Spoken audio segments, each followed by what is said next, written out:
Stall में हम blood pressure monitor कर रहे हैं। एक मिनट। इस स्टॉल में हम ब्लड प्रेशर मॉनिटर कर रहे हैं। हाइपरटेंशन आज की डेट में एक सबसे बड़ा साइलेंट किलर है। So as a result we are trying to find out the people who are in the high risk category और people who are actually hypertensive.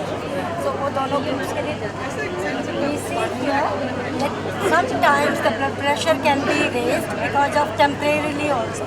So that we should be careful about. After a person is coming, after a long walk, after smoking, after exercise with full bladder, sometimes because of extreme change in the temperature too. So that should be avoided. When we get our blood pressure tested, the person should be relaxed, at least for minimum 3 minutes before getting the BP check. It can lead to many complications and it affects, hypertension affects almost all the organs. See that? It can lead to stroke, it can lead to the loss of the vision, it can lead to heart attack, kidney failures and artery damage also. So this is something that should be controlled. It is something that can be easily prevented with some modifications in the lifestyle. One should lead a healthy lifestyle. That means basically mainly 3 changes in life with regard to a healthy diet, regular exercise and adequate amount of sleep and rest. That too is required. In the diet particularly we have to see that the person is taking a balanced diet, avoiding excess of salt intake, excess of any fat or ghee intake, etc. At the same time, regarding exercise, there are various cut-off values given. Different organizations have advised various things, but at least 160-minute walk per week also will be good enough if that is done. Or daily half an hour of a brisk walk will be sufficient enough if we do that regularly. So that is something that everybody should consider. Then loss of sleep can also be many times one of the risk factors. So what we need is a calm and quiet amount of rest and adequate amount of sleep, be that adults, be that children. So this is about the blood pressure. So we are monitoring that for every individual here. And if somebody's blood pressure in the first reading happens to be little higher side, so that is retested after about 3 minutes, 3 to 5 minutes resting. And that will actually decide whether actually that individual's blood pressure is on the higher side or lower side. If the blood pressure is in the normal range, that is 140 by 90 millimeter of mercury, that would be normal, and one can lead a healthy lifestyle with that diet changes, with that exercise that I talked about, etc. But in case the blood pressure is the systolic, the upper blood pressure is more than 140 and the lower one is more than 110 millimeters of mercury, that means this person is at risk. So should always consult a doctor. In case somebody's blood pressure, the upper one level is more than 180 and the lower one more than 110. So this person is actually having high blood pressure and should immediately get checked up any hospital. Should get a card made and should go and approach and seek health care from an expert in this regard. So that is mainly what we are doing here in this stall. In our other stall, in the actually blood pressure is something that is easily affected by the body mass index of the person. That is the weight of the individual. Whether a person is overweight, whether a person is obese. Now, because of that, we are also checking the height, weight, and that person's body mass index, whether it falls in the normal range or whether it is abnormally.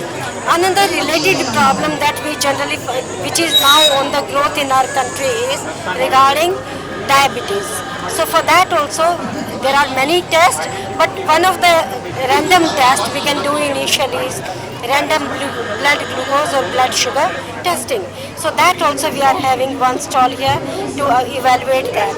If somebody's blood glucose is slightly higher, so in that case we would advise that person to go in for a checkup and consult a doctor.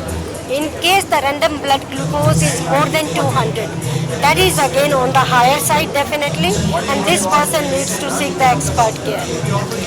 With regard to blood glucose also, as we talked about the normal healthy life for blood pressure, so similarly if somebody's blood glucose is in the normal range, that individual should continue to lead a normal healthy life with adequate amount of exercise, control on the diet, normal balanced diet, and also adequate amount of sleep. One should avoid excess intake of fats and carbohydrates in the diet. So that is about these stalls. One extra stall we have here is regarding the infections of the eye. One of that is regarding the care of the eyes of the newborn, because that is one thing.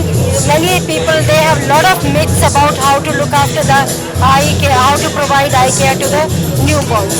So at the time of birth, one can clean the eyes of the newborn by using swabs or cotton or clean cloth which is dipped in normal saline or in boiled water, and clean each eye from inner side to the outer side of the eye.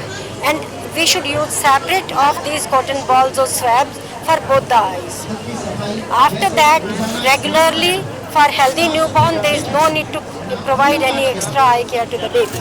That can only be harmful rather than helpful. Sometimes we see that some newborns may have some discharge in the eyes. It can be a sticky eye, or it can be because of conjunctivitis. In case it is only sticky eye, in that case only merely cleaning the eye as I described earlier will be sufficient enough. In case it is conjunctivitis, so it is always, apart from cleaning the eyes, one should always seek the care of the expert also in that individual. But a few things we must remember that are practiced in the community, not helpful for the newborns. In our community, there are some traditions like using the kajal in the eyes of the babies, or putting rose water in the eyes of the babies. Some people even feel if we put the pure ghee in the eyes of the baby or the breast milk of the mother, that will make the eyes of the baby bigger, beautiful. That does not happen so. Rather, it can lead to either allergies or infections. It can traumatize the vision of the baby. So please avoid that. That is one message we would like to give. In addition, we also have one poster which is describing about conjunctivitis. That is commonly, this is a viral infection mostly, but it can be bacterial, it can be allergic too. In that case, again, what one needs to do is avoid those allergens, those substances which can lead to the allergy. And if there is conjunctivitis, so in that case, keep the eyes clean, regular washes of the eye, and seek the expert care. So that is important. Self-medication is never advised in this case.